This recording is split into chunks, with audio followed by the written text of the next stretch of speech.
Welcome to Richfield High School on a cold Monday night.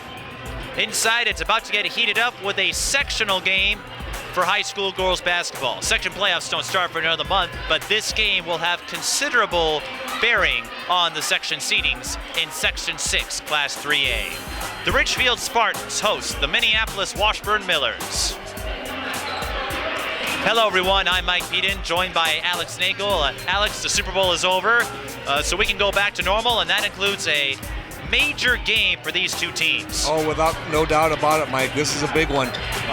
This is a chance and a real opportunity, I think, for Richfield if they're going to make a statement and have an impact, especially on the section seedings. Tonight would be the night to do it. And Minneapolis Washburn doesn't have to worry about the Super Bowl, of course, but their Peyton Manning-like figure is Chase Coley, who you're familiar with from our previous Washburn broadcasts.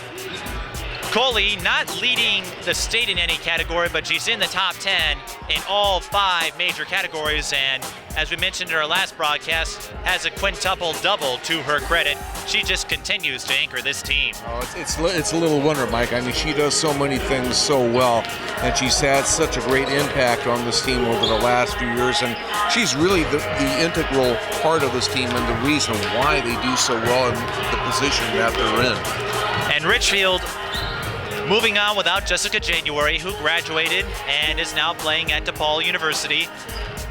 Not as quick a team as they were when you had Jessica running the point guard, but the Adams sisters are still here, Dominique Hammonds, and Richfield has some quality wins, and their only loss this season in the Classic Suburban Conference was to Tart. Yeah, identical records here, basically, Mike, and, especially when you lose somebody like Jessica January, those are incredibly big shoes to fill. But at the same time, you look at the body of work that this Richfield team has done up to this point anyway, they have nothing to hang their head about. I think they've been able to move along pretty well, and I think they've been getting better and better as this season has progressed. An up and down team, but still a talented one, and I think a lot of folks thought Richfield might go back into the depths. Of course, it's a tough section, but you never know. Let's take a quick look at the keys to the game for Minneapolis Washburn. Ball control and turnovers, limiting turnovers. That's one of their weaknesses throughout the season. And getting a quick start for Chase Coley. Tyler Coley, the Washburn head coach, has a goal of trying to get Chase 30 points tonight. Well, if she can get off to a good start in this one, Mike, obviously going to be a big benefit for the Millers in this one.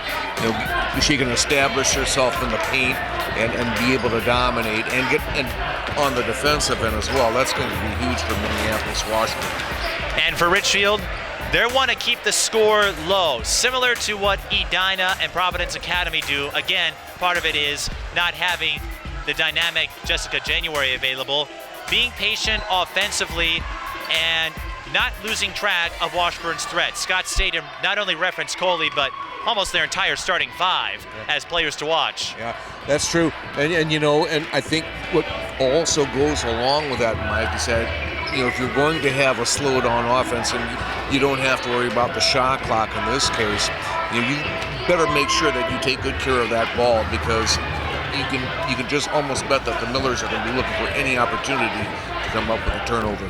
Potential section seating on the line in this one. Starting lineups are coming up in a few minutes. Welcome back to Richfield High School. Let's take a look at the starting 5. For the visiting Minneapolis Washburn Millers, number 10, Lucia Renikoff, the 5'8 junior guard. Number 12, Emma Shepard, 5'8 junior guard. Number 21, Jazanae Patterson, 5'6 sophomore guard. Number 23, Chase Coley, 6'3 senior forward. Number 42, Kenda Zellner-Smith, 6 foot junior forward. Richfield will start. Number 22, Kailey Adams, 5'10 junior forward. Her twin sister, Kyla, number 25, 5'10 junior forward. Number 33, Katrina Mogren, one of the new players, 5'7 junior guard. Number 45, Leah Barnes, 6'1 junior center. And number 50, Dominique Hammonds, 5'4 senior guard. We mentioned this has considerable section implications, Alex. Taking a look at the QRF rankings today, Minneapolis Washburn has the edge, even though they have not played a sectional opponent until tonight, and this will be their only game against a sectional team. Richfield would have the 3rd seed right now. They have an edge on Holy Family Catholic. They lost their only sectional game of the season thus far to Holy Angels, a 70-40 loss. You know, I look at this game and I think about it a little bit, Mike. You know, I actually think that there's more pressure on Washburn on this game, and I say that because I think Washburn is really trying to establish themselves as one of the elite teams, not only in Metro but in the state as well. And of course, both teams got to state last year. Richfield led by Jessica January, but I think Richfield has a better chance of being a little more loose and playing with more ease. I just think that Washburn they might feel like they have more to prove on this night. Keep in mind though, for those of you thinking, why is Washburn ahead when they haven't played anyone in the section? The strength of schedule. Their last game was against Minnetonka, a top 10 team in Class 4A. We mentioned the new Richland game, or I should say we televised it a couple of weeks ago. The top team in Class 2A, Lakeville South, Tartan with Tia Albert, Woodbury, a pretty good team, Edina. Washburn has played a very tough schedule. They have, and I think it's certainly made them very battle-tested. That being said, if Richfield can get a win here, they would get considerable leverage when it comes to the seeding, because that is determined by the coaches. Yep. And if Washburn can get a win here, that would bolster their case to get the top seed in Section 6.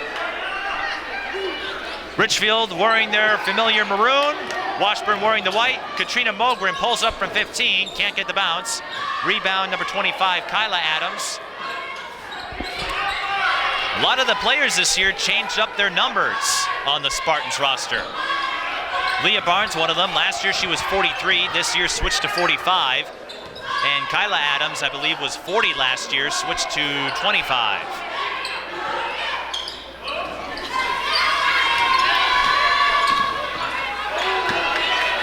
Bounce pass intercepted by Emma Shepard. Here's Lucia Renikoff. Out to Shepard, she's wide open. You know what that means. Pull up, good. That is Shepard's sweet spot. And the last thing you want to do if you're Richfield is let somebody else spot up for an easy shot like that. She gets about 8 points a game. Barnes missed. Rebound, Adams. Kailey Adams gets Richfield on the board. Good job by Adams getting the offensive board on that one. And even though Jessica January left, not to mention Sierra Ford Washington, Chase Coley with their 4th triple of the season.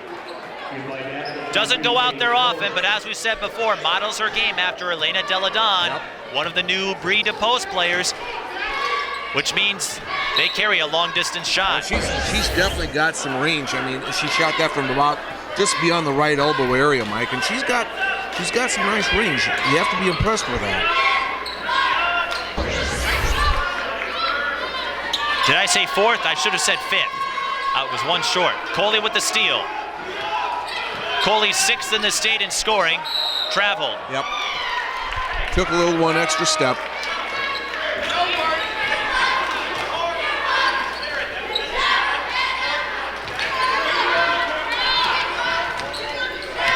In Richfield, they didn't just lose Jessica January. They lost a couple of reliable players. That's going to be a foul on Emma Shepard.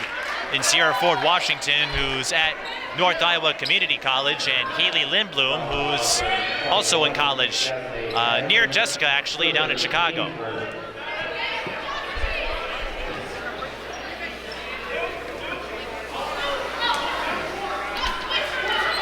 Not necessarily a younger team, but a team with less experience.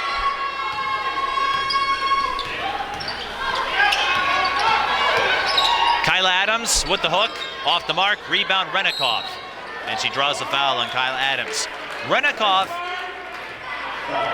as we get to the playoffs, could be the wild card. I've noticed against some of the stronger teams, she doesn't perform as well. Schools like Edina, Minnetonka, and New Richland. Games against, I don't want to say lesser opponents, Chase Coley missing the left-handed hook. Rebound, Kyla Adams. Opponents with of a less caliber, she tends to play better. That could be very big for Washburn down the stretch. Oh, nice move there. That was Kailey Adams running through and picking apart the seam in the baseline. Kailey Adams with all 4 of Richfield's points. Richfield showing 2-3 zone here. Ooh, Coley throws it there. away. Hammonds picks it up, finds Kailey, short on the layup. Dead ball rebound to Richfield.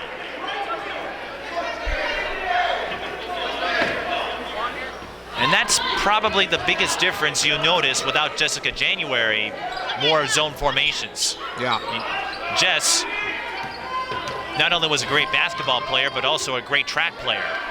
Hammonds for 3. Too strong.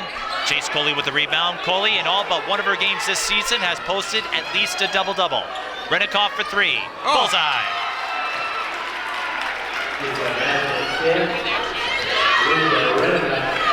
Renikoff, a 3-point threat, shoots about 40% from beyond the arc.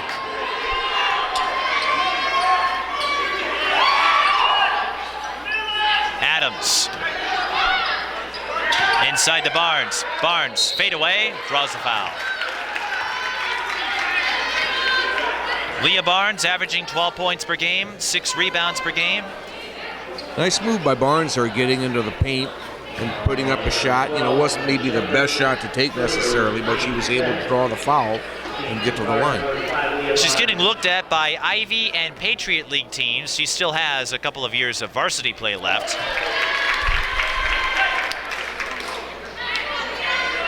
But she may get a D1 offer.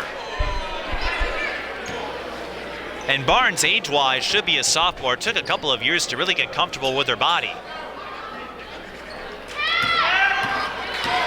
But more consistent this year. Splits on that possession. Coley with the rebound. Shepard travels.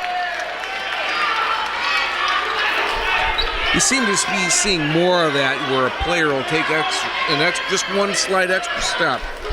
And in the loss to New Richland, there were times where Washburn got a little too antsy, particularly late. And that's one reason why they're prone to committing turnovers. But they're able to compensate most of the time because they can force a lot of them. Kailey Adams draws the foul, and if that's on Shepard, that would be her second. It is on Shepard. And Scott Stadium will call timeout. 14-14 left in the first half. Washburn up 8-5. I think so far Richfield has done what they've wanted to do. I think maybe the shot selection hasn't been quite what Scott Stadium has hoped for, but it's still early and they're only down by 3, Mike. You know, I think you have to be pretty happy about where you're at right now, especially with Renikoff being able to hit on the other end here. And as we noted in the open, Richfield with an up and down season. Not all that different from last year where the team learns that they're better as a unit versus relying on one player. Well, and there's also that element, Mike, of finding that new leader out there. I think that especially when you lose a player like Jessica January with graduation, you have that big hold of it. Pass was deflected. It bounced off Kailey Adams, so Washburn forces a turnover. Richfield, they had some inexplicable shifts in the tide of their season. They started out against a pair of St. Paul City Conference teams, lost to Como Park, a potential 3A contender.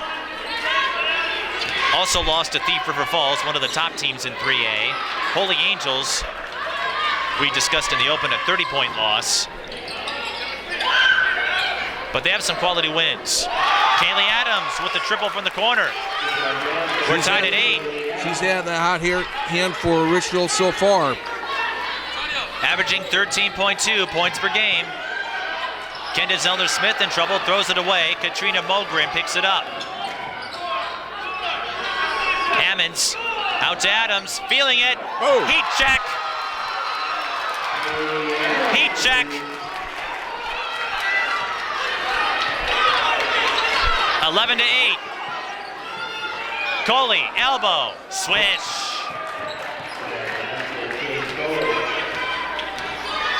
Our last TV game against New Richland, Coley set a career high, 49 points. Wow. Adams, this time from the top of the key, draws the foul on Zellner Smith. 3 free throws coming. Big mistake there on Minneapolis Washburn's part. Zellner Smith, the more raw of the post players for Washburn, the most raw. That happens from time to time. So Adams, with an absolutely phenomenal start, continues to add to it. She and her twin sister are getting looked at some of the mid-major D1 teams, Cleveland State among the front runners to perhaps land those two.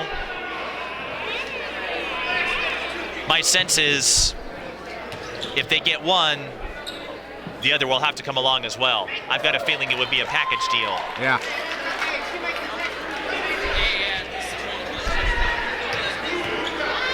It often works like that with sisters. The Braves of Anoka, for example, going to Dakota Wesleyan. Kailey Adams, in 5 minutes and 4 seconds, has already matched her scoring average. In the game for the Millers, number 11, Aaliyah Wilson. Coley, not that time. Rebound. Kailey Adams, Richfield up by 4. Now with this 4-point edge here, let's see what Richfield does. Oh, wow. Foul! It's a foul, but it's on Richfield. For a moment, I thought it was going to go against Coley, but she drew the offensive foul. I was just going to say, now with this 4-point edge that Richfield has, let's see how patient they can be and maybe take some air out of the ball. Jasmine Patterson finds Wilson. Out to Renikoff, back to Patterson. Washburn will reset.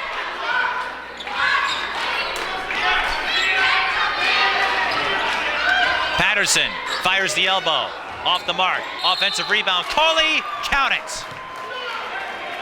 What a rebound by Chase Coley. We've seen that a few times, haven't we? Yeah, we have. Chase Coley in the running to perhaps take the single season rebounding record, and every block she records will add to the record in that category. Passed that mark against Minneapolis South last month.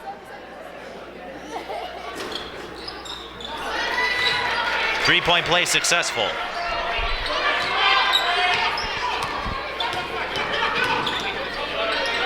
One-point game now. Entry pass picked off, Wilson with the steal. Bounces off of Holdall, and we're going back to Richfield.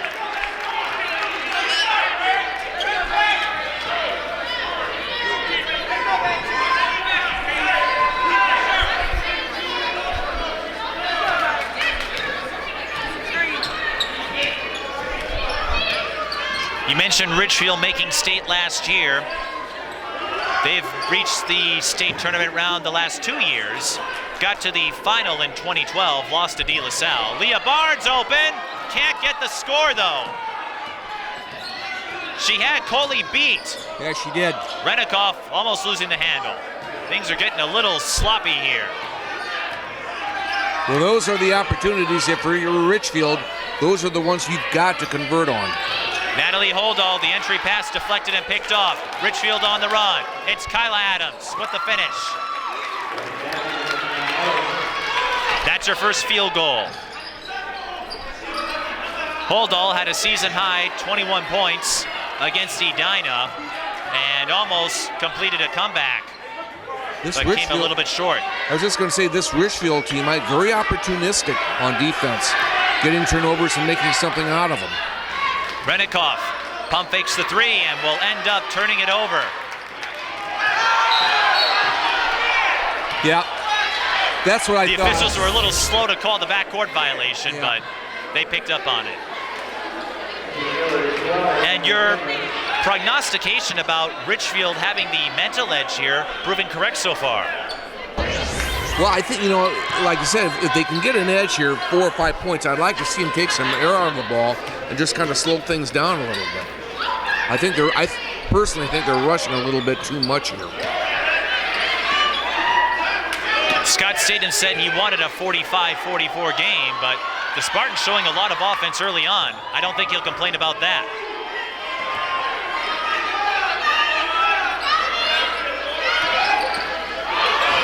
And Adams ends up turning it over, and the backcourt violations cancel each other out. Kailey Adams just lost the dribble. Credit Emma Shepard there with good defense on that one. Renikoff from the corner. That's too strong. Kyla Adams with the rebound. This has the atmosphere of a playoff game. It has that feel to it, doesn't it? These teams could meet in the section round. Kailey Adams too strong on the layup, and Holdall comes up with the ball. Shepard, baseline J, pure. Right along the left baseline. If Shepard can line up from about the 15-foot range, she's difficult to defend. Represents the mid-range jumper that the late Tony Gear would always lament about. Coley can't draw the offensive foul. Barnes too strong, and Kyla Adams will go to the line.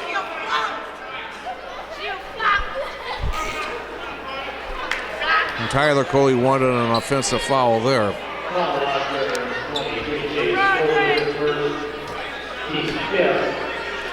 Trying to get an explanation here from the officials. Coley committing the defensive foul, trying to stop Kyla Adams, and free throws coming.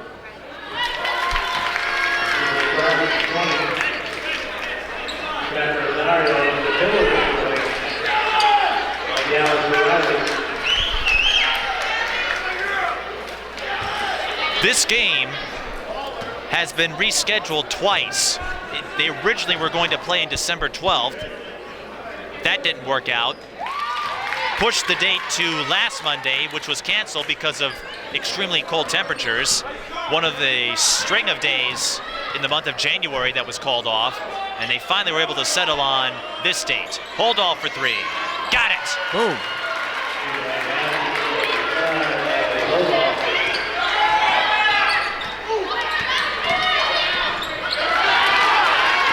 Well, the fact that Washburn has been able to hit threes here, Mike, that really takes a lot of pressure off of Chase Coley having to carry the load on her shoulders. And Tyler stressed the importance of the role players in my pregame conversation with them. In the loss to New Richland, Coley had 49 points, but only Renikoff joined her in the double-digit mark. And in Minnetonka, Chase was the only player to crack double figures.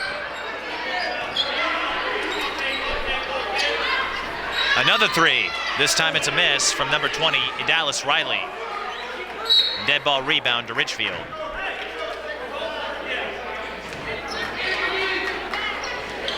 This is Washburn's first game in 13 days. A conference game they had scheduled against North was postponed. Again, cold weather, the culprit. So Tyler says this game will really test his depth and conditioning. Timeout there. And that might have cost a inside play for Leah Barnes. Hard to tell, though, because the whistle had already sounded. Yeah. 8:23 left in the first half. Well, we got a tie game here, Mike, 18 all. I think there's been arguably some missed opportunities for Richfield here in this first half. But so far, I don't think they can complain too much. You're tied up, against a quality opponent like Minneapolis Washburn. You're right where you want to be. And some of the wins for Richfield this season, they beat Simley, one of the top contenders last year, swept the season series with a combined margin of 6 points. The two teams have several common opponents. Tartan, one of them. Washburn defeated Tartan in a game you and I covered back in December. Richfield lost to Tartan in their first meeting. They get Tartan one more time on Friday. Richfield lost to Como Park. Washburn defeated them. And Edina, that one was interesting. Washburn lost by 1, 42-41. Richfield beat Edina at their facility, 35-31. Wow. So analyzing the common opponents, Richfield 1-2, Washburn 2-1. That doesn't indicate as much as No. you might think. No. Pretty even keel.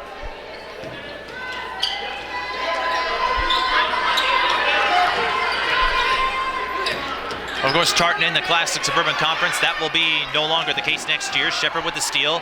Renikoff fires from 15 and hits. Great pick up the ball and put away by Renikoff on that one. Richfield will be moving to the Metro West Conference next year, where they'll join the Bloomington teams.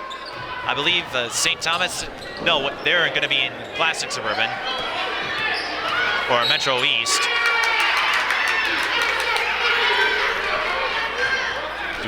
We had a 3-second call, I believe, against the Spartans and a turnover. Tyler Coley very excited about that.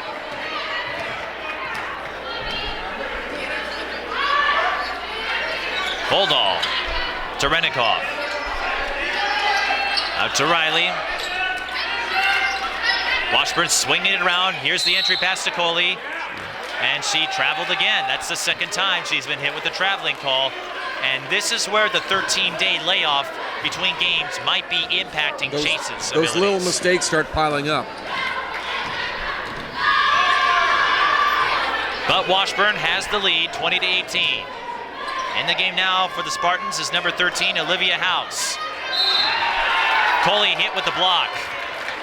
Blocking foul, I should say. That's her second personal. I'm not sure Tyler's going to take her out, though.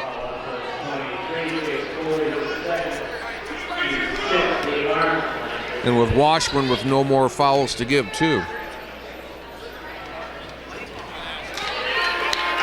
Leah Barnes, though, not the most accurate of free throw shooters. And that's been a trait of hers since she entered the varsity team her freshman year. But gives them some height down low.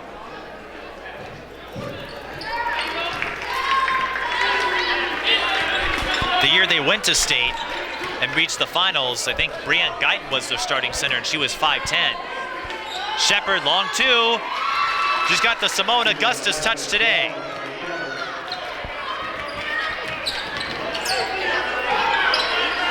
Shepard with 6. Barnes in traffic. Richfield's open. Kyla Adams, long distance, off the mark. Coley with the board. Long pass. Doesn't find Shepard, but it goes off of Barnes, so Washburn will keep the ball. 6:46 left in the first half.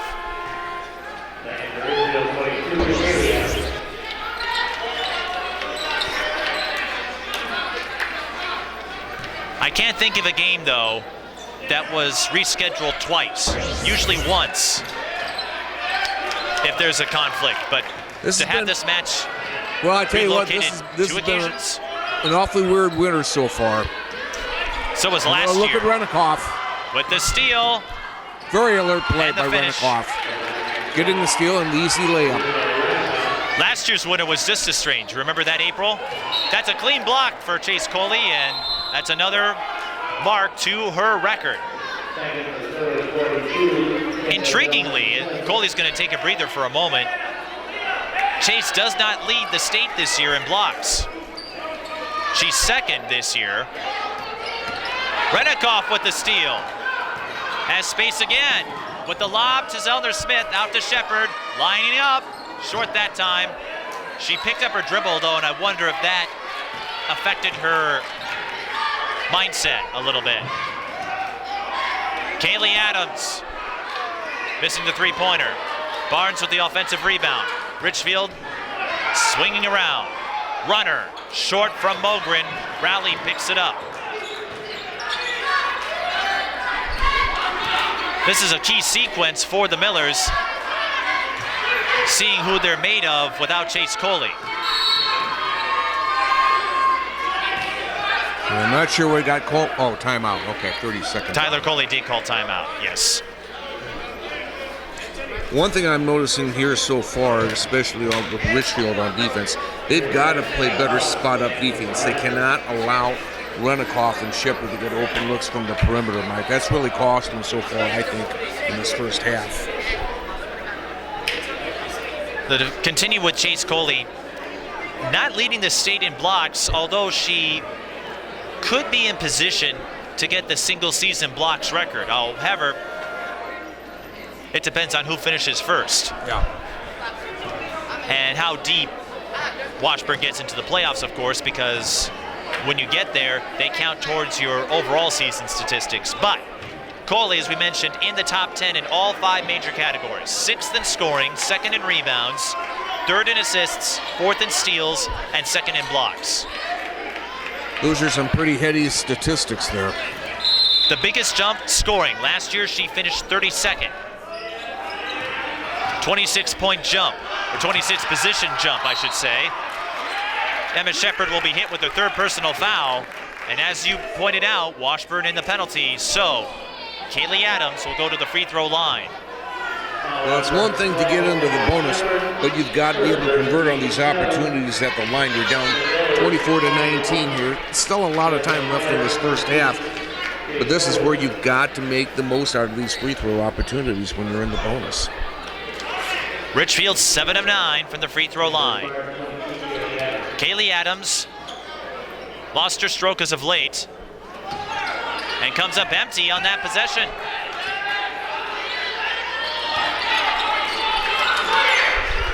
Riley, open, short. Rebecca Rosario with the rebound. Finds Barnes. Picks up the ball. Mogren out to Rosario. And Coley deflected that shot from Barnes.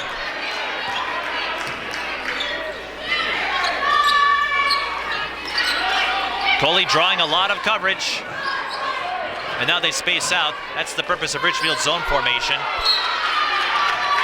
And Leah Barnes getting a block in return. Very good defense there by Barnes on that one.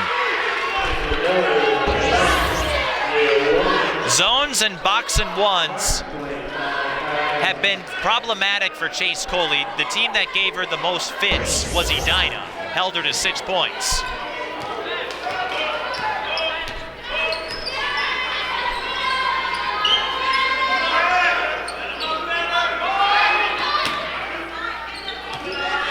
Dominique Hammonds back on the floor. Kailey Adams can't get around Zellner Smith. That's going to be a foul on Adams there, Kailey. That's her 2nd personal. Richfield had 3 to give, but that's a key foul against a player who got your team off to a quick start. And that was kind of a frustration foul there, too. Got in bad position there under the basket and had no chance of making that. And then after she missed it, she tried for the steal, and that wasn't going to work either. Coley through the hole, but off the heel. Gets her own rebound, and she'll pick up the blocking foul. That's on Kailey Adams, so very quickly she goes up to 3 personal fouls. That's going to be a decision time now for Scott Statham. Scott made the Jekyll and Hyde reference for his team. They can play very strongly in spurts, and in other sequences, they fall totally flat. Kailey Adams, a microcosm of what Scott was talking about.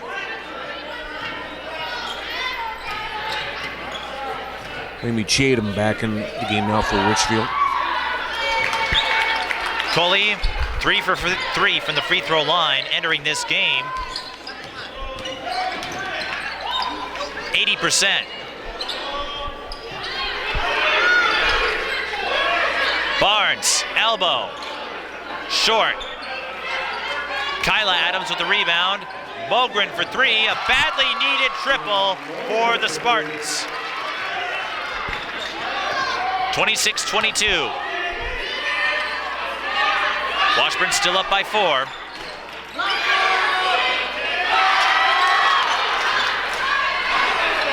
Chase Coley picks it up. Didn't have much of an angle there. Richfield open. Another transition layup short. They do get the dead ball rebound on offense. Chase Coley saying otherwise, trying to plead the case. Tyler Coley pleading his case.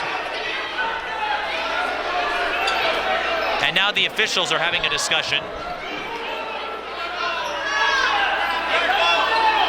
It stays Richfield ball. I was going to say the long cross-court passes are always in danger of being deflected and picked off. Yep. They're very tough to pull off. Olivia Downing in the game now for the Millers. She wears number 22.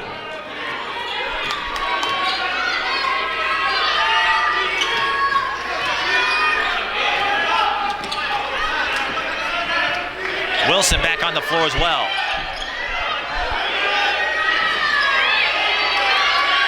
Patterson for three.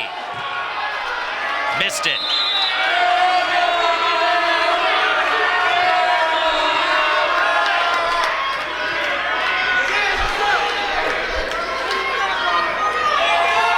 .254, just under 3 minutes left here, Mike. Big chance now for Richfield to maybe capitalize on an opportunity with Chase Coley taking a little bit of a breather here. Both teams seem a little sluggish. Kendra Zeller-Smith hit with the blocking foul. That will send Kyla back to the free throw line.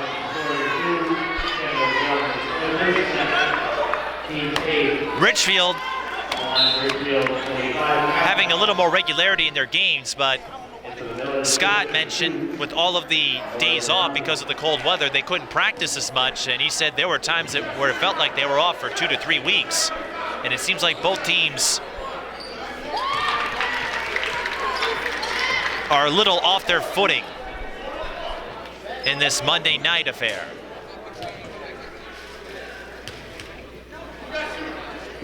I often feel that way at work on Monday morning, Mike. Kyla Adams converts. She's 4 for 4 from the charity stripe, and Richfield has trimmed the margin to 2.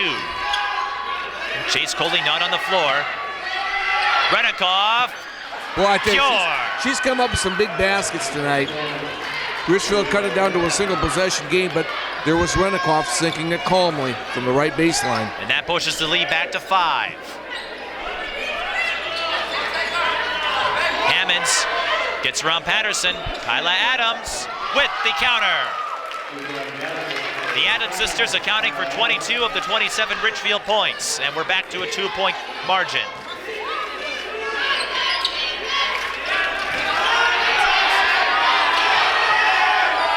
Richfield thought Wilson traveled.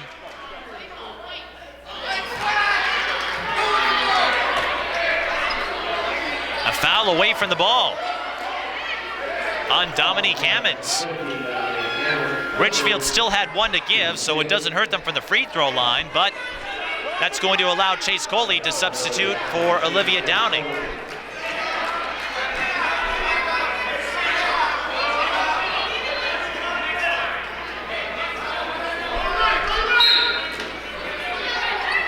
Boy, that was a dangerous pass. That was an unintended pass. And Washburn very lucky that Hammonds was called for traveling. Renikoff, that wasn't so much a dangerous pass. Scott Statham looking for an explanation of sorts. It was more the receiver not knowing where to be. And Hammonds caught it but slid and ends up getting hit with traveling.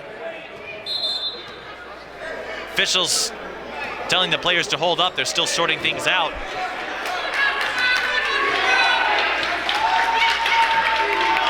Renikoff was bailed out by the traveling call.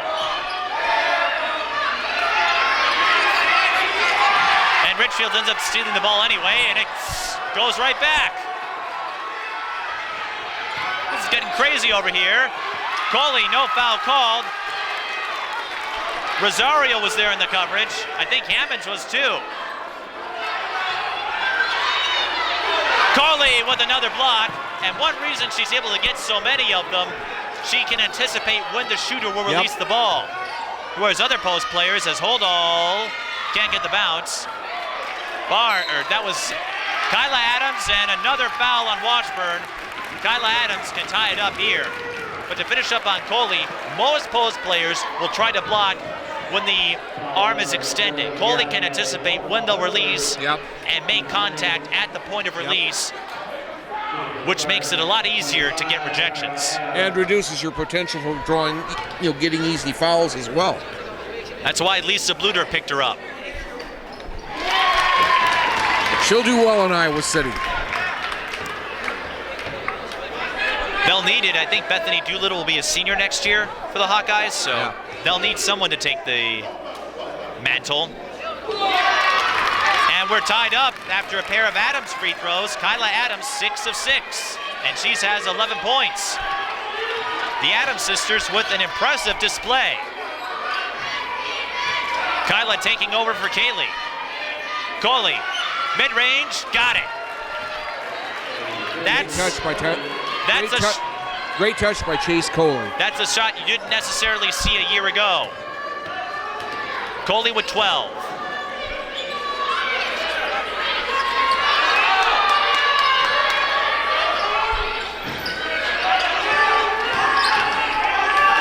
Richfield, they're going to try to draw the foul here. Nope, Barnes off the screen. Holdall with the rebound, right play, and then Holdall passes it right to Rosario. Coley gets in there, and Barnes runs into Holdall. Free throws coming as Washburn is in the bonus. Another one of those missed opportunities for Richfield here, Mike. Natalie Holdall with just 3 points. Shania Wesley will take the floor for the Millers. Holdall, 7.8 points per game, 3.5 rebounds.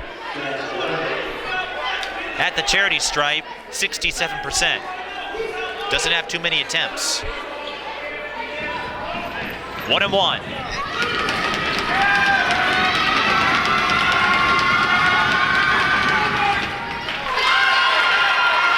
I'm feeling an earthquake. Are we in Seattle? We could be. I'm sure that city experienced an earthquake or two after the Seahawks picked up their first Super Bowl championship. Rabid fan base over there. Rabid free throw shooting here. Washburn 5 of 5. And Richfield 11 of 14. Holdall making both. And Jazanae Patterson will be tagged with her second personal foul. Katrina Mogren heading to the charity stripe.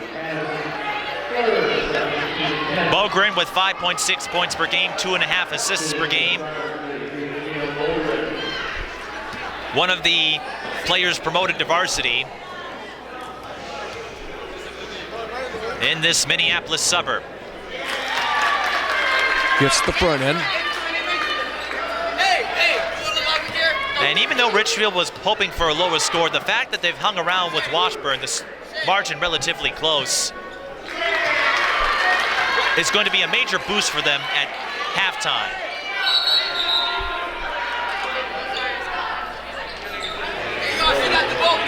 Look for Washburn to try to get Renikoff set up from behind the arc. 20 seconds, plenty of time. Or do you go to Coley? There she is. You called it. You called it. And she drains it.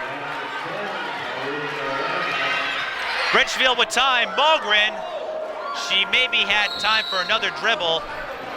In any case, you called the play. Renikoff converts on the play. Washburn up 36-31 at halftime. Well, she came off the screen there in the middle and got up open there on the right side, right there in the right corner. She drilled it.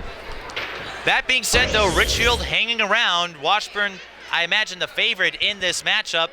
How much does that speak for confidence? Well, like I said, I think there's been some missed opportunities for Richfield here. Down only 5, I don't think that really rattles them that much. I think that they know, and I'm sure Scott Statham knows that they've had some opportunities that they didn't cash in on.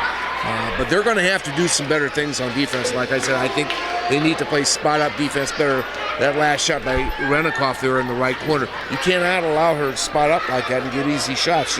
She'll kill you every time, and that's something that Richfield's going to have to clean up on defense, Mike, I think. We'll have more numbers and analysis for you when we start the second half. coming up in a few minutes. This is high school girls basketball. Welcome back to Richfield High School as we continue our coverage of high school girls basketball.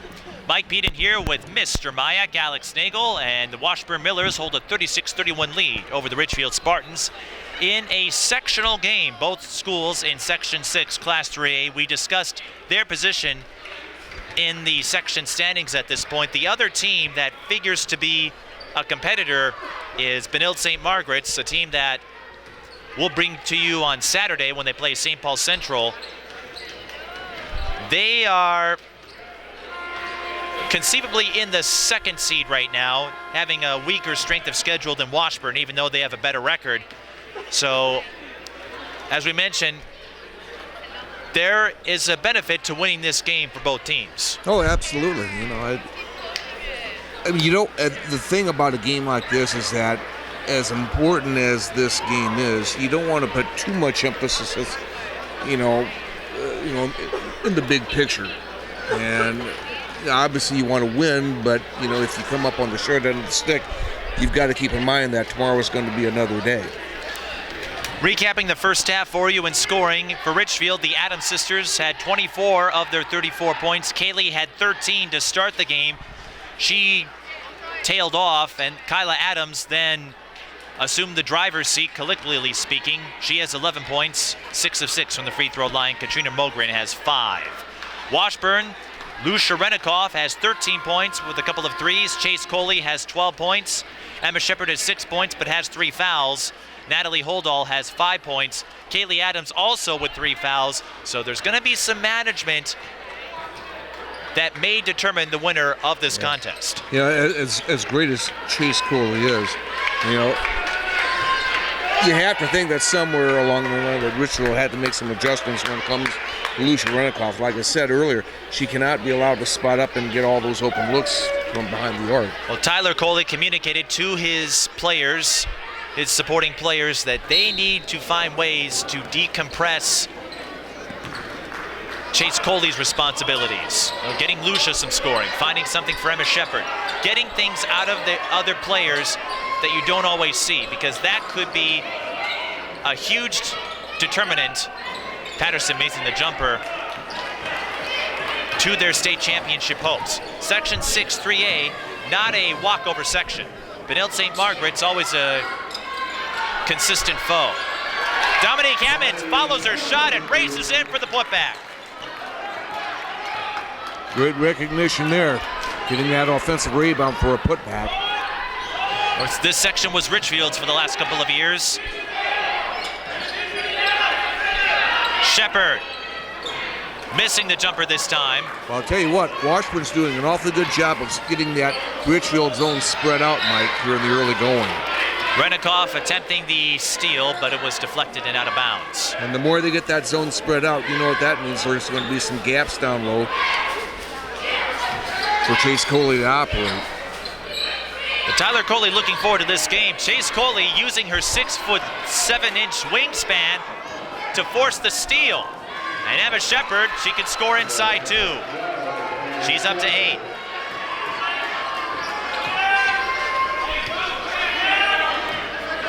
He figures this will be a statement game. That's a foul on Patterson, her third. Because looking at the rest of their schedule, their last conceivably challenging game will be Minneapolis Southwest in about a couple of weeks. They have another non-conference game with Egan, but historically they have not been among the powers in the South Suburban.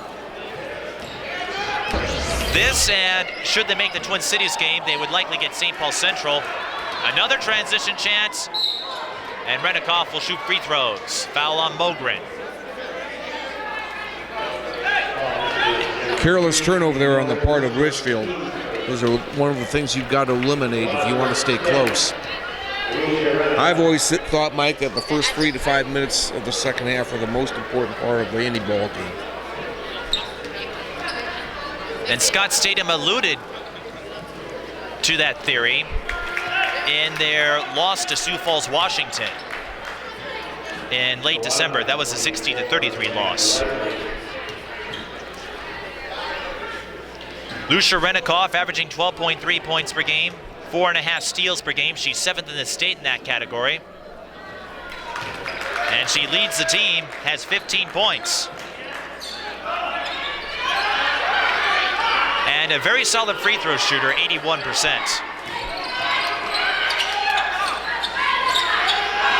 Hammonds with the bounce pass to Barnes. No foul called. I think Coley's going to get hit with it. Who did call on that on? It is on Chase. That's her third. Kind of a traffic jam down low, and Chase got caught in the middle of it.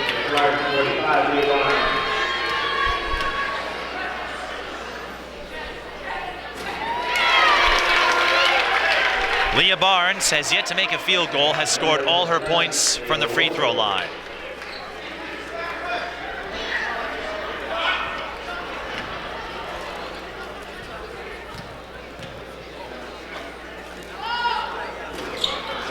Three of 6. Richfield as a team, though, shooting 75%, 12 of 16 overall. Washburn has made all 7.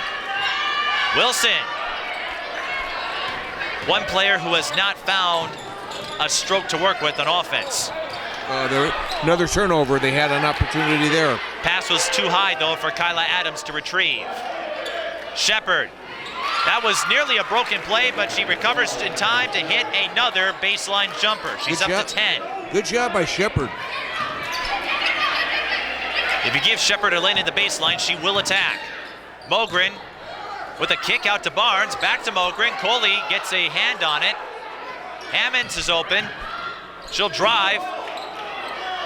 And Barnes with the follow through. Coley couldn't do much there because she has 3 fouls. And Leah Barnes gets her first field goal. 42-36. Richfield still in contention. There's the zone formation you spoke of, but they get the entry pass to Coley, and she'll go to the line. Kyla Adams came down with the arm just enough, and she got caught. Coley, even though she's not leading in any category, her numbers are no less gaudy. 27 points per game, 18 rebounds, 8 blocks, 6.4 assists, 5.1 steals. If I'm reading that right, she's averaging 80% from the charity stripe? Yes, and that's a 20% increase from her free throw shooting last year. And I'm sure that caught Lisa Bluter's attention as well. And on the floor, her field goal accuracy is 48%.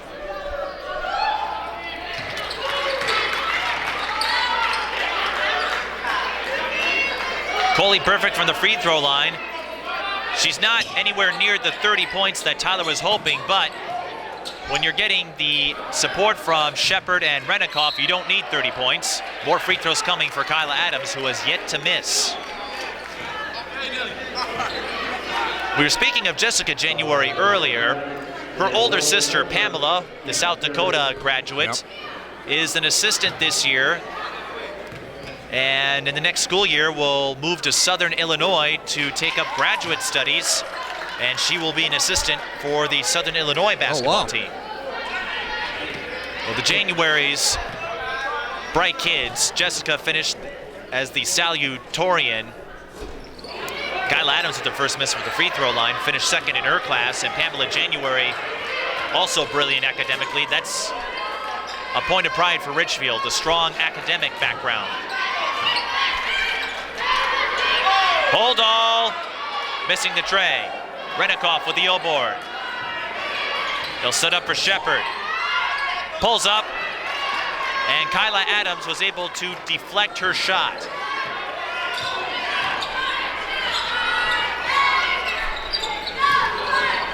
Seven-point lead for the Millers. Mogren from the corner. Rims out, Wilson with the board. Renikoff pushing. Pulls up, a little high. Adams, long pass to her twin. Kyla fakes it and drains the left-handed hook. Well-timed shot, too. Got it just up and over Coley's reach. Kyla Adams now has the team lead in scoring. The Adams sisters have 27 of Richfield's 39 points. Coley has a seam, got it, and the foul. Yeah. and that's going to be the 4th on Kailey Adams. Kailey came over too late. She saw Chase had a big opening. When she made her move, Kailey came over too late. And you mentioned earlier how Washburn was able to draw out the Richfield zone and extend it. And that's one consequence. I think that was Washburn's strategy.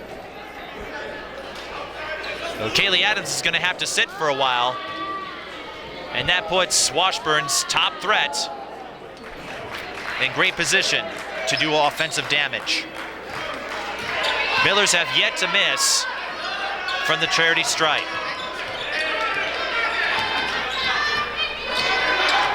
Kyla Adams breaking through the double team, finds Hammonds. Hammonds, one of the team captains this season. Yeah, and that's another turnover there on Richfield. Spartans have got to do a better job of taking care of the ball. I mean, you cannot have turnovers in a game when you're down right now by 8. You just got to have better care of the ball. 47-39, and I look at that the Washburn bench, and I see assistants such as Amanda V. Hauser, great high school standout. Liz Shea, who not only was a great player at Washburn, but also played at Gustavus as well. Percy Wade, an assistant this year. Next year, of course, we'll be following her daughter Tanoa as she goes to St. John's out in the Big East. The Big East 2.0.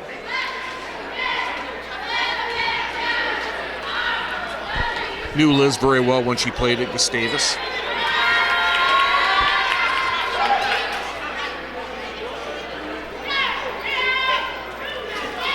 Going back to the section, we mentioned Washburn, Benilde, Richfield perhaps could be a contender to get the state tournament berth. Tyler Coley said the scariest team of that group is Holy Family Catholic.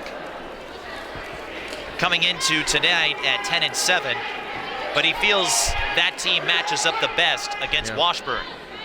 John Sands knows a lot about that team. He follows them quite a lot. I may have to hit him up for advice. A couple years ago. Very good program. I may have to hit him up for some tips, but if Washburn is functioning the way they have been tonight, they're going to be difficult to stop in the section and perhaps the state tournament bracket. Richfield forcing the turnover. The front runner, perhaps Park Center, they're putting up an outstanding season. Well, they're beating that's a team I have followed quite a lot. Foul on Kyla Adams. That's her 3rd. Park Center with an outstanding season, and they've been recording a lot of quality wins against their own conference opponents, teams they usually struggle with. They just beat Centennial here not too long ago at home after dropping a decision earlier at Centennial. Previous efforts to get in state were thwarted by the De La Salle dynasty.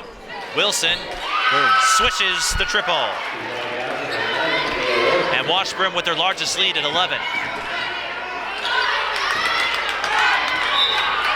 And another throwaway on the Spartans. Washburn doing a very good job of trapping there. Forced the turnover on Mogren.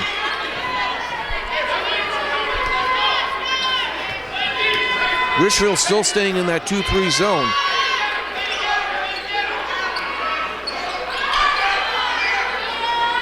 Look that out. leaves Renikoff open. Off the heel that time. Kyla Adams with the rebound.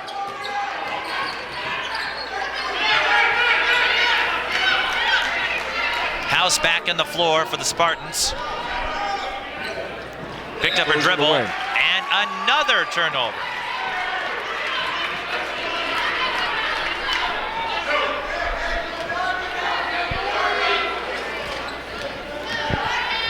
Turnovers were a hot mess last year, and they ended up losing to Red Wing in the state semifinal round, which of course you remember. Both you and I were there.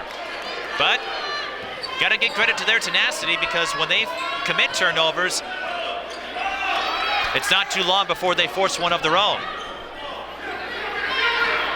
But they're gonna need some points.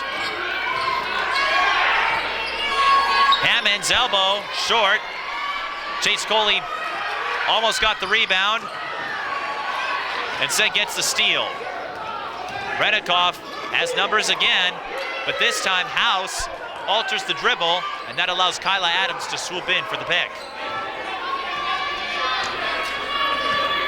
Well, as we near the halfway point of this second half, Mike, I think it's going to be very critical for Richfield to get this thing back into single digits. Hammonds, the team captain, bakes in the three-pointer. Scott Statham also calls her the best dancer of Richfield's team. And they do just that. They need a dance of offense. Tyler Coley calling timeout. He had several left, 10:57, 8-point margin. Perhaps an opportunistic timeout or a key timeout to try to stall a Richfield run. Yeah, and I think Tyler Coley probably wants to make some adjustments on defense as well. You know, you were talking about Park Center earlier. Yes, they've had a lot of quality wins so far, just not only in the Northwest Suburban Conference, but out of there as well. They had some great wins over the holiday tournaments that they participated in. And they beat Lakeville North in one of them. Yep. This is going to be a team to keep your eye on. You and I covered their win over Como Park to start the season. The 3A field, as Kevin Anderson mentioned, and I still believe this, is going to be the most unpredictable of the four classes. 4A, though, got a lot more interesting after back-to-back losses from Hopkins, but with 3A, you've got perhaps 4 or 5 schools who could conceivably win the title. Yeah. It's not a De La Salle party. Coley missing the long two. Kyla Adams crashing the boards with great frequency today.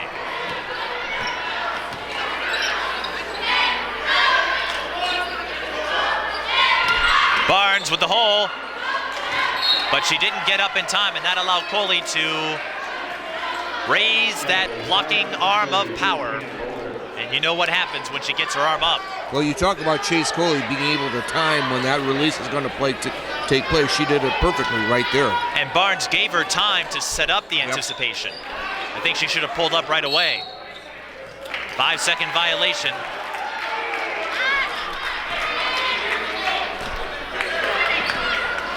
Washburn a front runner. They're ranked number 5 in 3A. Fergus Falls and Thief River Falls, yes, their strength of schedule isn't as high because of their geographic deficiency. Renikoff, no deficiency from long range. Geographically speaking, those two are at a disadvantage. You got to give Park Center a look, and Emma Shepard's going to be hit with her 4th personal foul. Wow. It's going to be a fun state tournament bracket. Oh, it will be. We're not even in sections yet. But it wasn't like the last 3 years where De La Salle had it and you pretty much knew they were going to win the title.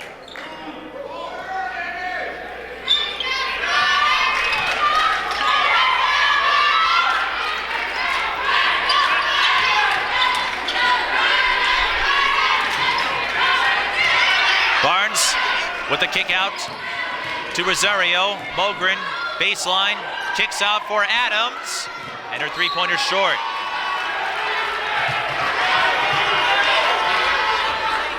Here's my question to you. When does Scott put Kailey Adams back in?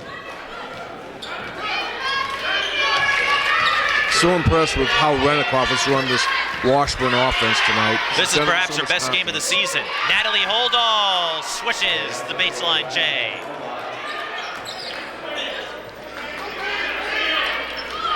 The junior's really taking the reins and taking them with authority. And here she is again. Here she goes. No bullseye. Mogren with the rebound. She has 18 points to lead the Washburn Millers. Hammonds missing the tray. Follows again. Up and under off the mark. And a foul is called. No traveling violation as Barnes tumbled to the floor. And here comes Kailey Adams. Richfield's energy starting to drop. They're a little less polished. Olivia Downing back in for Washburn. Giving Chase Coley a breather. And this is a big statement for Minneapolis Washburn to get this production. even when Chase Coley's on the bench, because that's something I'm sure Tyler Coley will hope to have available later on this season. But still plenty of time for Richfield to make a charge, but they're going to have to do it pretty soon here. Kailey Adams off the feed from her sister, strong. And a loose ball foul against Washburn. No, it's against Richfield. Wow. It's on Barnes, her third. Mistake after mistake compounding upon itself on Richfield. Those missed opportunities always catch up with you. But here's a chance now. Mogren picking off Wilson. Draws the bump. Washburn had a couple to give. Mogren, a good job getting that steal.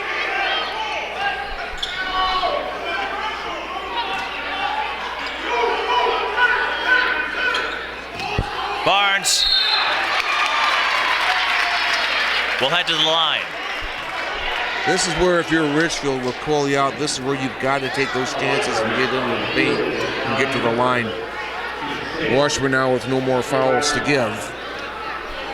Foul on Downing, and you're correct. Richfield will shoot free throws for the remainder of the game, and that could be critical. But Leah Barnes has not found her stroke today from the 15-foot line. She has 5 points. Oh. Those are those missed opportunities from the free throw line.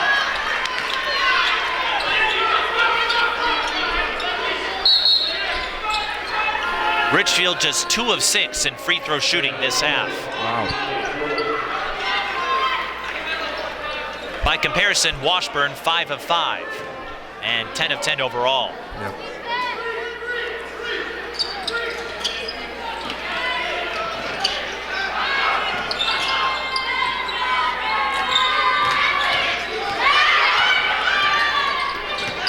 Hold on, navigating traffic. Now Renikoff has the rock. Strong game from Lucia today. Zellner-Smith out to Renikoff. Thought about the 3-0, you know she wants to take it, but Washburn's gonna expire some time here, knowing they have a comfortable lead.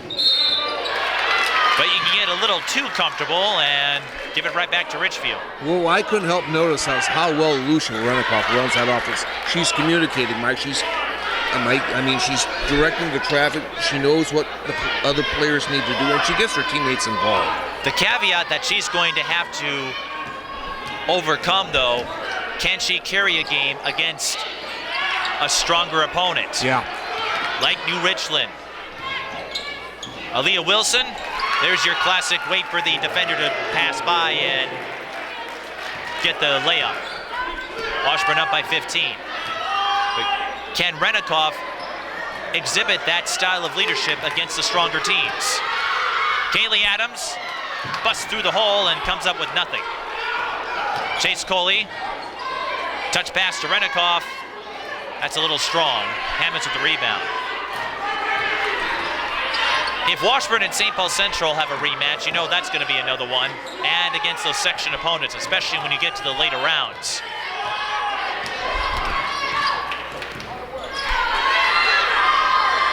Barnes. Richfield getting a little desperate here. But Kyla Adams on the follow-through. But the Spartans still trail by 13.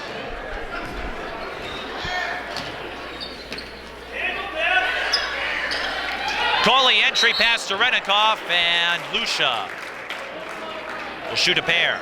Foul on Mogren, her second. Great move by Renikoff, getting in there and drawing the foul. And let's see if they can keep that free throw streak going. And this is a considerable leap for Lucia Renikoff. Last year, she split time between the JV and varsity programs. This year, promoted to full-time varsity. And she's made the most of it. There was a whistle for an explanation. And even though she's had her bumps and her mistakes, again, usually against the stronger teams. Oh, first one of the night. We jinxed her. I did. She went scoreless against Edina, for example, and New Richland, she had 10 or 11 points. She has matured in multiple methods. Gets the back end. Brings her up to 19. Well, Washburn's still 11 of 12. And now both teams in the bonus for the rest of this game.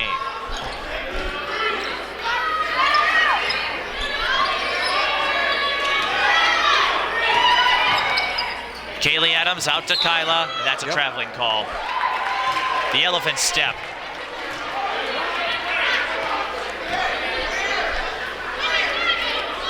Kailey Adams now back out there riding those 4 fouls.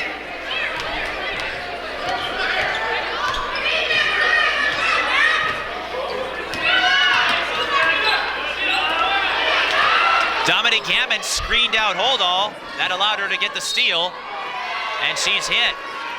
So she'll go to the free throw line. Again, one of the captains this year, the 5'4" senior. Looking at St. Cloud State. Solid program. NSIC member. They have a few Minnesota representatives, of course. One of them, Betsy McDonald from St. Paul Central. Yep.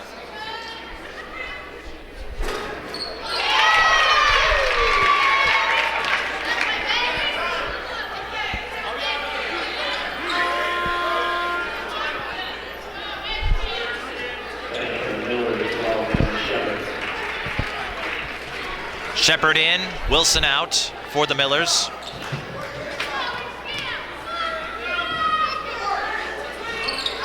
Hammond splits.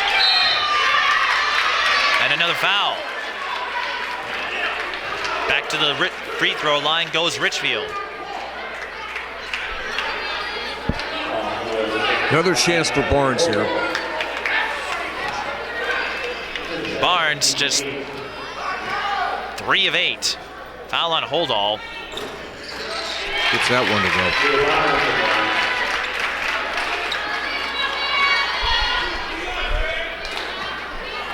And some centers, they're not taught the proper shooting motion, not because there's a lack of faith in their abilities, but it's because of the style they play. Most of the time, they're taught to swat the ball away, get tip-ins,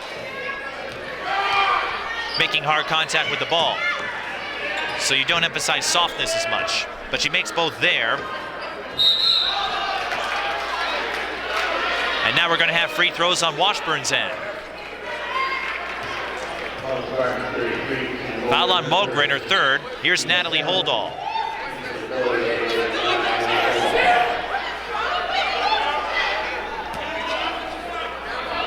Holdall, the 5'10" senior reserve. And I just noticed she made sure she was as close as she could possibly get to the 15-foot line. She was looking down, making sure her toe did not cross it. She couldn't get another inch. But she likes that spot, and she's 4-4. As the saying goes, it's only weird if it doesn't work. Holdall up to 9. And Washburn's distribution will be complemented tonight. Coley with another alteration. Coley has 17 points, Renikoff has 19, Shepard has 10, Holdall has 9.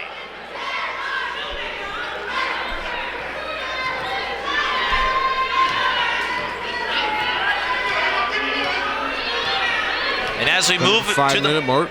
And as we are now in the month of February, head coach Tyler Coley looking at these last string of games in the regular season to get in shape for the playoffs. That is Washburn's goal. Many of them feel they could have won last year.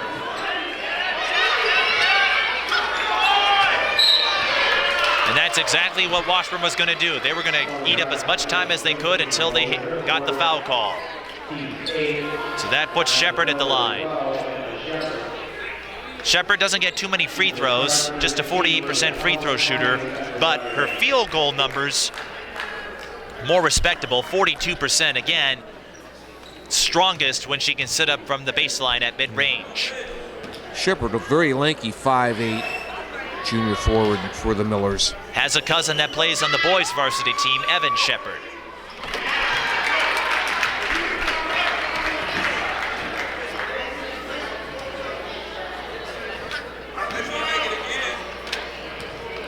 Very tight-knit group. No clicks on the Washburn team. They're all one big goofy family. Yep. And I've seen traces of that in my Washburn coverage this season. Looks like Washburn will move to 12-5, and they'll get a section win. Again, this is the only sectional opponent they will face before the playoffs, and that's going to give them stronger positioning to get the #1 seed when it comes to the coaches' vote. Hammonds will go to the line as Renikoff commits the foul. And for Richfield, they're down by 15. Seeing a comeback here is tough, but what are some takeaways as they move forward to finish out Classic Suburban play and try to play the underdog role in Section 6? Well, like I said, as disappointing as it is to be more than likely, barring a complete collapse by Minneapolis Washburn, you have to look at the big picture. Again, tomorrow's another day. There's a lot of things you can work on, a lot of things you can improve on. The turnovers, the free throw shooting. Those little things can make a big difference. And consistency a bit more of an issue.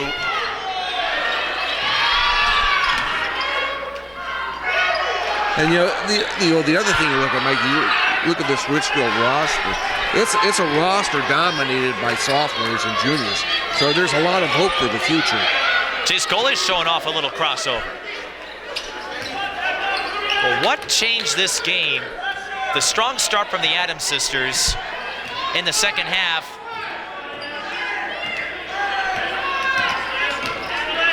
You haven't heard much from them.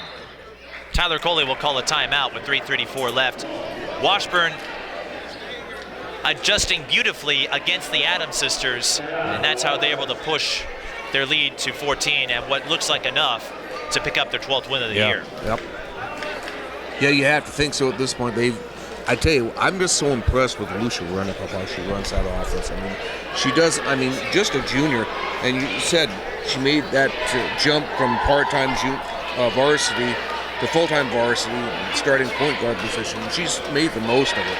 And she looks so experienced, so relaxed out there. She directs the offense and the other players know what to do. She's an invaluable part of this program. If she can transport this performance to games against the stronger foes, against St. Paul Central, if they win the St. Paul City Conference, as it looks like they will, would be the next barometer for Lucia. That, I think, is going to be the biggest swing factor for Washburn's chances in the playoffs. Because we know Chase is going to be a strong force. She's good for a double-double. All but one of her games this season have resulted in double-doubles, and the one that wasn't was a 6-point game against Edina.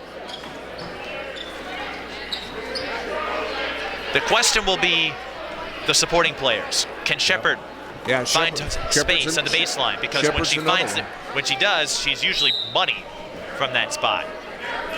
And what about Holdall? Coley posting up, and we'll go to the free throw line. The fourth foul on Barnes now, I believe it is. Coley will be adding her name to the long list of Minnesotans who venture down south to Iowa City. Of course, I covered the game on Wednesday, where a couple of Minnesota players had considerable roles. Tiara Taylor from St. Paul Central and Bethany Doolittle. Callie Peschel from Sauk Center, also playing for the Hawkeyes. And if you look at some of their alumni, Camille Wallin and Kasheen Alexander. Lisa Bluter doing a really good job raiding this state and convincing some of Minnesota's top prep players to head to your alma mater. Camille Wallin, don't forget about her when she played there. I did mention Wallin. Okay. But what I don't get is how you're an Iowa alum and yet you still cheer for UCLA. Where's your loyalty? It's in the blood.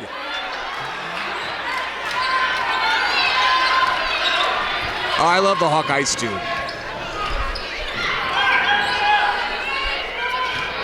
Coley with a little pump fake and draws a push on Barnes. That will send her to the bench. Leah Barnes will foul out with 7 points.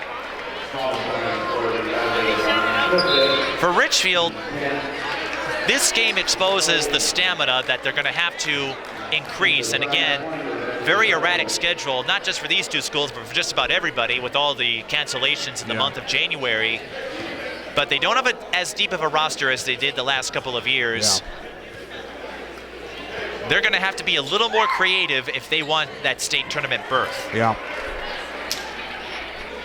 Like last year, I had players like Bobby Beaver coming off the bench. And Beaver was that long-distance threat for them. Yep. You had senior leadership that can't necessarily be replaced by upcoming players. That doesn't mean the younger players don't have it, but they have to find it. Well, that's just what you said, Mike. That leadership vacuum. Somebody, I don't know if they've really developed that yet, and that's really a huge factor with the young team.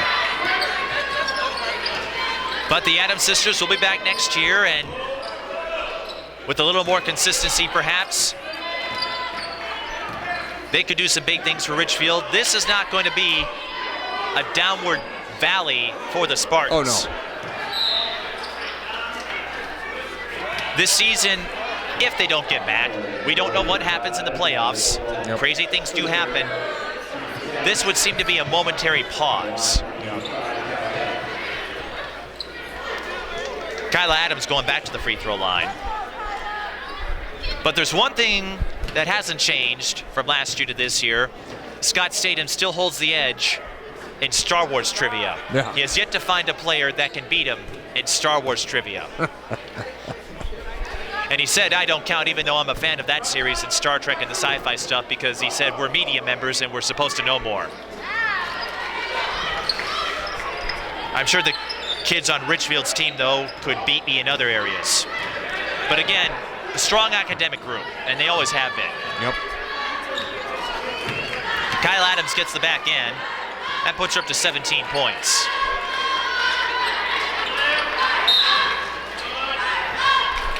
And they're going to get Rebecca Rosario on the reach, and it seemed a little touchy, but that gives Holdall a chance to pad her numbers. I could see the Adams sisters being part of a talented core next year for the Spartans. Oh, absolutely. Again, got to get a little more consistency, but they have some talent. And Kyla Adams did a lot of work. She's not afraid to crash the boards, even though she's not the tallest of the forwards. And with that free throw by Holdall, 4 Washburn players are in double digits tonight. And you can see all 4 of them on the scoreboard.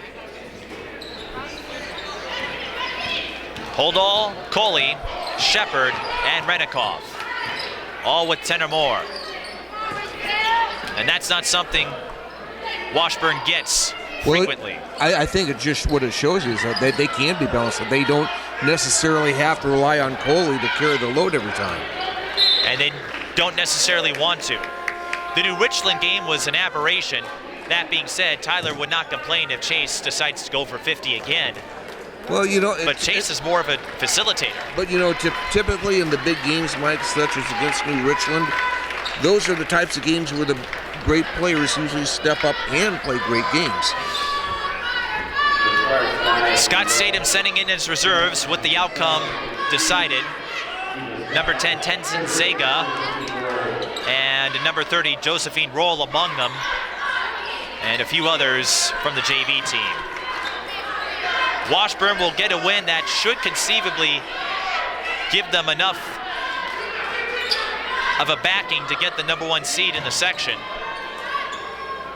And when you only have one chance to make that impression, making the most of it is paramount, and Washburn will do that tonight.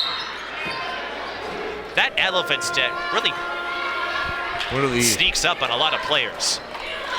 A few mistakes by Renikoff on this night. They get a little jumpy. Well-deserved rest.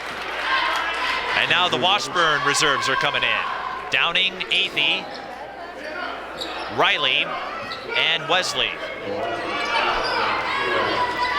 So Washburn will move to 12-5 and end their back-to-back losing skid. And Richfield was hoping to win 4 of their last 5. That won't happen, but they still have some classic suburban teams left. And when you have less experience coming off a pair of state tournament appearances, getting them to understand that it's a team effort, getting them the chemistry is a little more difficult.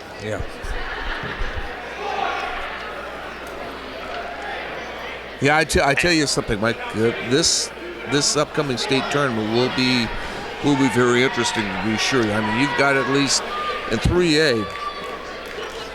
I mean, I'm just besides Park Center and Fergus Falls. You've got this Washburn group that's going to have to be reckoned with, I think. Who else would you think, in your mind, would be a dark horse lurking out there that might have a shot? I think Thief River Falls and Fergus Falls, even though they're undefeated, I mean, you have to consider them dark horses because of their geographic disadvantage. Monticello, remember they had that surprise win, I think, over Fergus Falls. Yep, I saw Monticello play earlier this season in the Pat Patterson tournament over at Hamlin. Monticello and Washburn also met at a holiday tournament. Washburn eked out a 3-point win. But here's another element to consider. What effect do you think all the cancellations and rescheduling will have on these teams for the month of February, because this is the final month of the regular season? You know, that's an interesting question. I hadn't really thought of that. You would hope, ideally, that it wouldn't have too much of an impact. But then again, if you have to play games on back-to-back nights, that could pose a problem down the stretch. Gina Stoffel, number 15, is shooting free throws. Misses both.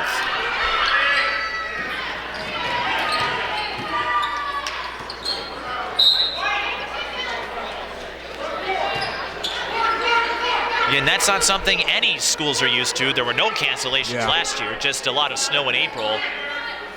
At least none of this magnitude this year. 5 days were called off in some districts in the month of January. And while they did have some games last week in the Monday and Tuesday cancellation, there were still many days, many games that schools could not use. And now they have to make them all up in February. It's going to be a real challenge to endurance. And the teams that perhaps have deeper rosters or the best conditioning will really have an edge this year compared to previous years. Because it's not going to be quite like the lockout shortened season in the NBA a couple of years ago, but you're going to have weeks with 3 games now, as opposed to having maybe 2 a week. And a more routine schedule.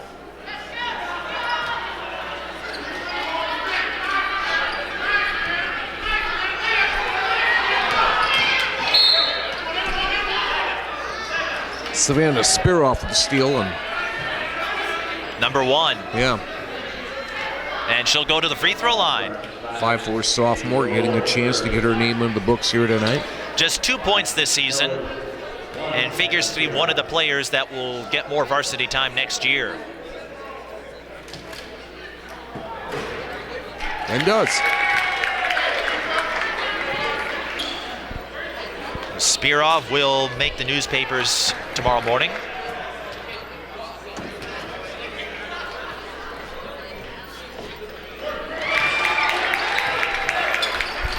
Makes both free throws.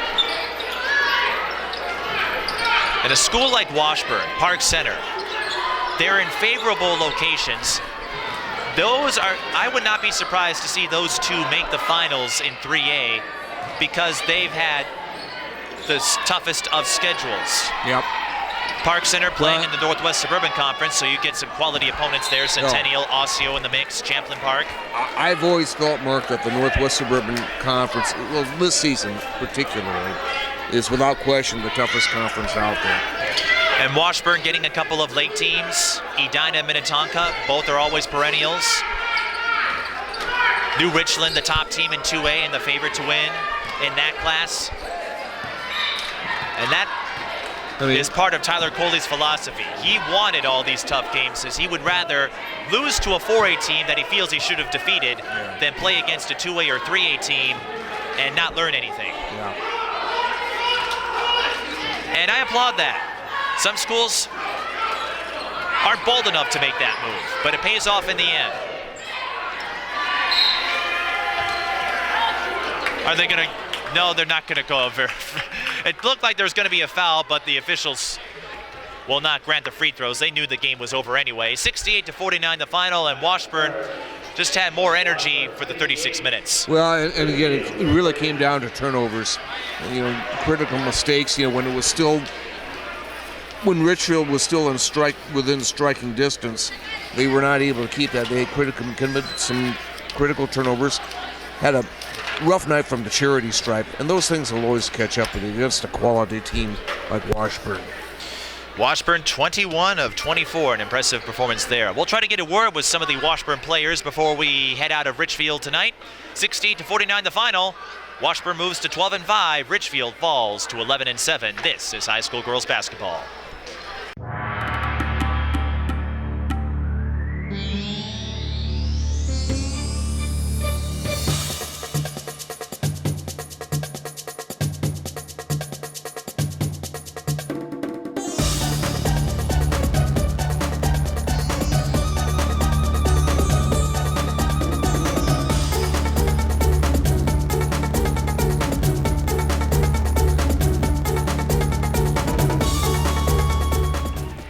Mike Beaton here with Lucia Renikoff and Chase Coley. Lucia, that was one of the best games that we've seen out of you this season. For a while, you were leading the team in scoring. You had 19 points tonight, and you hit a couple of big threes, and you just had a sense of leadership we haven't seen before. How would you assess your game tonight? I think I tried to lead our team first, make sure everyone knows where to go, and I got shots because my team got me in good open spots, so yeah. You've had some rough outings against some of your tougher opponents this season, New Richland, Edina, Minnetonka. And how does this game perhaps maybe give you some confidence or some notes to take forward when you see some of those tougher teams again later this season? I think playing against good competition is always good for us, so I think it just gives you more experience, helps us down the road. What do you think perhaps was different about this game, having been rescheduled twice as opposed to December? Because that's when you two were originally going to play. It got pushed to tonight after last week was canceled due to cold weather. How does that factor into your strategy? Well, I think it gave us more time to get organized, get everything set. So I think I thought it was good for us just to get more organized. And Chase, this is perhaps the quietest 20-point game we've seen out of you this season, but again, you had a lot of help tonight from your supporting players. How influential were they, and how did that help decompress pressure from your direction?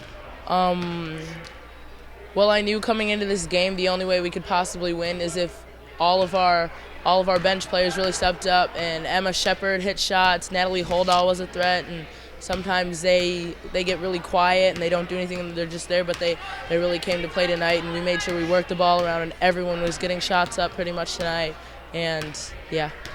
How do you transplant a performance like this to later opponents? Because you get Egan, and if you get to the Twin Cities game, that could be a rematch with Central. How do you make sure you keep up this kind of support against those tougher teams? Well, I feel like me and Lucia tried to distribute the ball to our teammates a lot tonight and make them shoot. Like, we have to tell them, like, it's okay if you miss. Me and Lucia missed a ton. Me more than Lucia, but yeah. We just really got to get it in their hands and keep their confidence up and let them know that, like, we need you to score if we want to win. One area you weren't missing too often tonight was the free throw line. 21 of 24 was my count. What would you make of your free throw shooting tonight? Well, I'm proud of myself. Me and Lucia go to the gym a lot, and just like we work out and we make sure we shoot a lot of free throws. You two shoot about 80%. Last year you were at about 60. How did you get such a jump where you become one of the more accurate free throw shooters now in the state? Well, we shot a lot of free throws last year, but like this year when we go to the gym a lot, we work out and then we shoot free throws, and then we get water, then we work out again. We make sure we're tired when we shoot our free throws, just like in the game. Like you come to the line, you're dead tired. You gotta shoot when you're tired. Now this is going to be a hectic month with all of the reschedules and cancellations from the cold, chilly January. How is that going to test your endurance in this last leg of the season? Well, yeah, it's cold out. We've missed a lot of practices because of that, 'cause we don't have school. We can't practice, so we've had a lot of no practices, but like I'm really proud of my team. They got in the gym on their own. We picked each other up. We all went to the Y. We worked out outside of basketball a lot, make sure we stayed in shape for this. Now, one of your mantras, consistent, dominant, clutch, uttered by a quarterback who just won the Super Bowl. So is that going to add any more motivation now? Well, we're hoping to make it back to the state tournament this year and hopefully going further next year. And Lucia, I was going to say, Lucia, what are you looking forward to the most here in this last month of the season, as you have done quite well in this promotion to full-time varsity?